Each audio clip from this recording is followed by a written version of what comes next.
Hello and welcome to Medical Dialogues Journal Club. I am Dr. Nandita Mohan, and today I will be talking to the editor-in-chief of the rank 1 nephrology journal of the country, that is the Indian Journal of Nephrology, and we're going to speak to Dr. Vivekanand Jha, who is the editor-in-chief. Now, if I talk about Dr. Jha, he is the executive director at the George Institute for Global Health, India. He is the professor and chair of Global Kidney Health, Imperial College, London.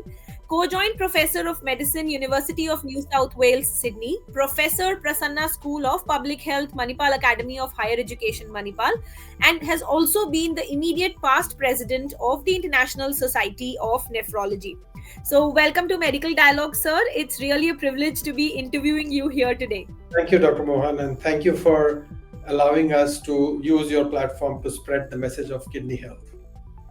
Great. Now, sir, if I may ask you, how, as the discipline of nephrology, has it developed in the country in the past decade, and what are the 2 or 3 major developments from the patient perspective? If you can just highlight that on a little. Yeah, so the most important development I would say is just the increase in the number of nephrologists in the country. Until about 10 years ago, or even more recently, the number of nephrologists in the country was very small compared to the need, and they were concentrated in large cities, especially in the metros. And so the patients had to often travel more than 1,000 kilometers to get kidney care. But now the number has increased, as I said, and nephrologists are available in second and third tier cities as well. I had the occasion to visit my hometown, which is in Jharkhand. It's a small town, and I was pleasantly surprised to see that yes, there was a nephrologist. There is now a nephrologist there too. The second one that I would pick is the expansion of dialysis services since 2016, with the Prime Minister's National Dialysis Program being announced. Now we have free dialysis available to people below the poverty line in all districts of the hospital, which is a wonderful boon. And I recall my days of training where dialysis was available only at an interval of 500 kilometers or so. The third is the increase in certain laboratory services, specifically the renal pathology services, which are now much more widely available. Earlier it used to be really scarce, only available in a few highly specialized tertiary care centers. But now the diagnostic services are able to decentralize the renal pathology services, and are able to service kidney biopsies and other specimens from around the country as well. And the last one I would say, although there are even other ones, but since you asked me to limit myself to a few, is the better standardization of laboratories so that patients are able to get much more reliable reports. In the past, the measurement of simple tests also, such as serum creatinine, which is a marker of kidney disease, was not reliable in many laboratories, but now the situation has improved. There are still challenges, but I think we are in a much better position than where we were even 5 years ago. Great, definitely, sir. We have also seen that, as you correctly mentioned, there has been a rise of nephrologists in the country, and that definitely is going to help a lot of people to improve kidney health in the long run. So you're a practicing nephrologist. So what are the key challenges as a profession, and both at the urban and a rural setting in today's time, and how can you actually tackle the same issues that have been brought out these days?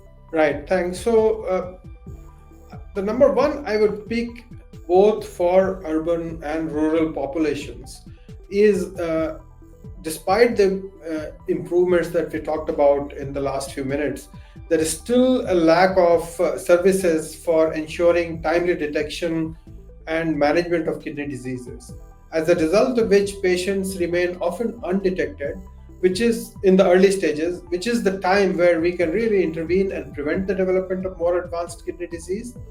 They present quite late to the nephrologists with advanced disease, and at that time, the only treatment we can give them is asking them to go on dialysis or receive a kidney transplantation. They often develop complications also, which makes their management very difficult. So that is the number one challenge which remains throughout the country, I would say. The second challenge is that, again, despite the improvements, there is still a lack of testing facilities, especially in the rural areas. For example, people who live in remote rural areas, villages, etc., they don't have access to very simple and essential diagnostic tests also, such as serum creatinine testing or urine testing for excretion of protein, which allow us to detect kidney disease early. The third one is still the absence of universal health coverage, which frustrates nephrologists due to their inability to provide kidney care. And this is also more relevant for rural areas, because then patients end up having to spend a lot of money from their pockets, which is obviously not desirable. Then we understand that in the cities there are obviously large hospitals which are very sophisticated, are able to provide very specialized services, but we don't have any clear-cut established referral mechanisms for patients to be referred from primary care up to the secondary care, and those who need to go to tertiary care, they go to tertiary care. As a result of which, people with even small kidney ailments, they end up landing at tertiary care hospitals, which is not appropriate from the health system's point of view. Now, how do we tackle all this? Also, was a question for you. So, the first thing I would say, as someone who looks at this issue from a holistic, broad perspective, that the nephrology community needs to forge closer links with primary care physicians and other specialists who see patients with conditions that increase the risk of kidney disease, such as endocrinologists, cardiologists, etc. And nephrologists need to increase awareness, both in general public, but also in primary care physicians. We can identify those professional groups who can act as allies, and there could be even, for example, rural medical practitioners, frontline healthcare workers like ASHA who work in rural areas with primary health centers, and work with them to put in place programs that can identify people who are at risk of developing kidney disease, and then implement testing to identify those conditions. But that requires us to develop a culture of identifying those who are at high risk of development of disease, because that is the only way we will be able to ensure appropriate and timely referral. Even the primary care physicians and other specialists should identify when there is a need to refer patients to specialized nephrology services, so that the treatment planning for care of more advanced kidney failure can be provided. One other thing which I would highlight is that there has been certainly an increase in nephrology training programs around the country, but the quality of training in these different centers remains uneven. So there is a responsibility for the nephrology community overall to improve and standardize the quality of training. There are a couple of other things as well, which is ensuring that all patients receive what is called standard evidence-based treatment, so that people can benefit from the most current knowledge. All the essential drugs required for treatment of kidney diseases, especially prevention of progression, should be available at all levels of healthcare. And I can actually go on and on, but the last thing I would say relates to kidney transplantation. Kidney transplantation, we know, is the best treatment for those who are suitable for it, in terms of the cost of care as well as the quality of life that the patient gains after a transplantation.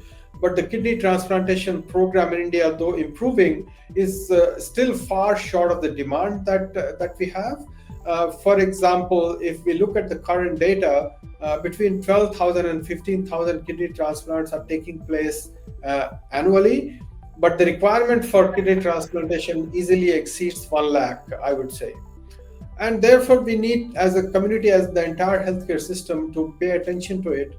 And one solution is to buckle down and develop the cadaver or the so-called deceased donor transplant programs around the country. Sure, definitely, sir. That itself it comes down to the next question. You mentioned about cadaveric transplantation. So, what is the state of cadaveric transplantation in India, and why are we seeing a waiting list for years together? And how can this be actually tackled? And are there any measures that one can actually take to bring down the list of the waiting list, a waiting list for for such patients? Yeah, thank you. So long wait lists are not unusual anywhere in the world. You know, in many countries, patients have to wait for years before they can get a kidney or another organ if they have failure of other organs. But the difference between those countries and India and similar countries is that there is a very robust mechanism for them to receive dialysis until they are able to receive a kidney, whereas that is a system is relatively weak despite the advances in India, which is what leads to long wait lists. The other thing is that the wait lists are not even, they are not, I would say, fair always.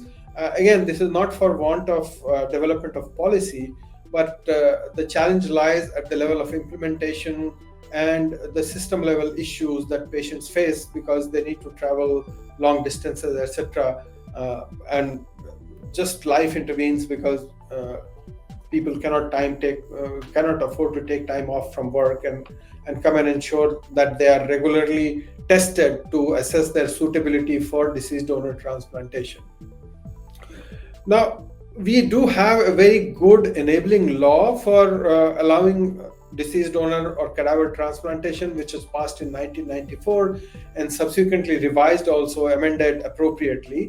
Uh, the system level challenges that prohibit us being able to perform optimal numbers of deceased donor transplants is that most of these deceased donors come from unfortunately victims of road traffic incidents or accidents, which are in large numbers in India. But the mechanism to ensure that these people are promptly identified and transported to a hospital where they could be hooked up to a ventilator, which is a key requirement to ensure that individuals who unfortunately have become brain dead can be identified and their organs can be retrieved. This is weak in most cities. Only in large cities, somehow it is getting better now.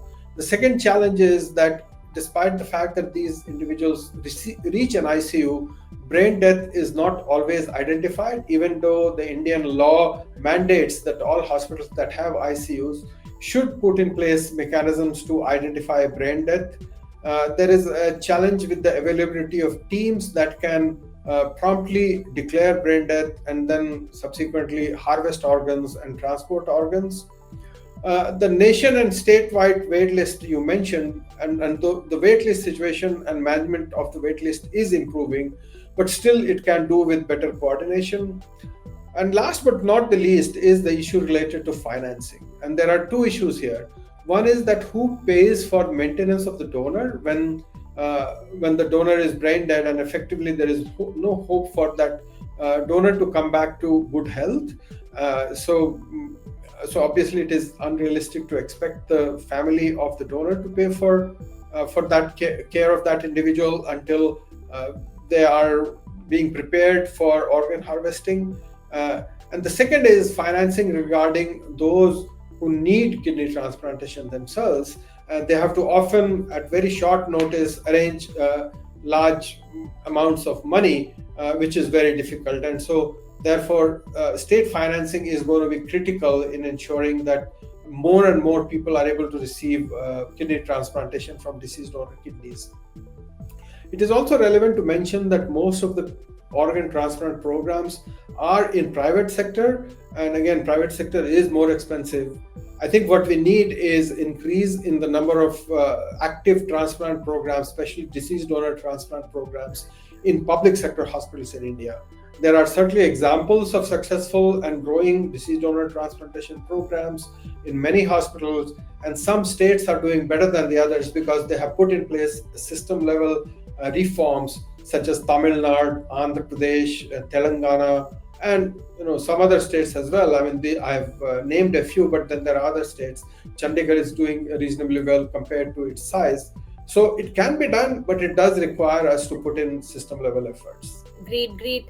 So now, so you being the editor in chief of the Indian Journal of Nephrology, how has the journal contributed towards enhancing the state of art clinical approach of this discipline, that is the nephrology section that we're talking about in this country? Right. So it's a privilege for me to be the editor in chief of the Indian Journal of Nephrology, which is the official journal of the Indian Society of Nephrology. And the main goal of the journal is to promote publication which reflect the highest standard of science and clinical practice. The scope of the journal is global, but it has special relevance to the needs of South Asia and India because the needs of our country, our populations are often not at top of mind of global researchers and global journals. So it is our responsibility to really highlight the work being done here, especially the work that addresses the needs of the people, unique problems, clinical problems, which are prevalent in this region. So we are keen on highlighting local experience, but you asked the question, how does it improve the practice of nephrology in the country? So one important function of the journal is to develop and publish guidelines and standards which are appropriately suited for the resources that are available in India, the values and preferences of the society in India, and the overall health systems that exists in India. So we develop guidelines in relation to all of that. Often there are global guidelines which are developed by global organizations, and the Indian Journal of Nephrology then will convene an expert group to really publish a commentary on those guidelines as to their suitability in the Indian context. We publish opinion pieces on topics of contemporary relevance, global relevance, but also local relevance. And those topics can be related to high quality science, but also related to clinical practice. They are related to social sciences and humanities related to practice of kidney disease. We are also keen to highlight experience of not only doctors but other healthcare professionals such as nurses, and last but not the least, we are keen on featuring patient voices as well. We publish high quality in-depth reviews written by experts on the topic from around the world.